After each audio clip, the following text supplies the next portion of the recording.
kiyya. Kan gootan malee isin diigna. Wayyaanee hin dandeenye. Biltsiginnaa hin dandeenye.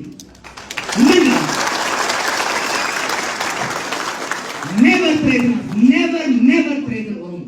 Never. Yoo kana gootan malee an mataa kiyya. Ergan baheeyyuu kaafaa keessa yoo baate kana sii goona kana gootu malee akka sii goona. Dibbin jennee duuna malee waan itti amanne irraa utuu hin deebiin.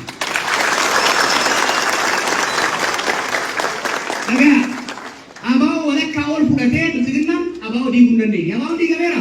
Hin diigamu. Hin diigamu. Komii asirraa qabu, komii gulumarraa qabu, kan maccarraa qabu, kan gujirraa qabu, kan boorarraa qabu hin dhaggeeffatu.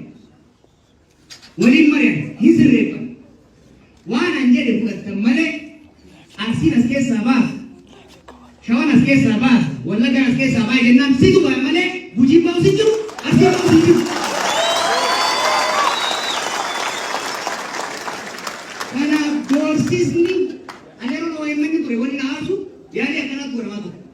Kana gootu malee maallaqa Harargee irraa dhufuus irraa muura. Maallaqa Wallagga irraa dhufuus irraa muura.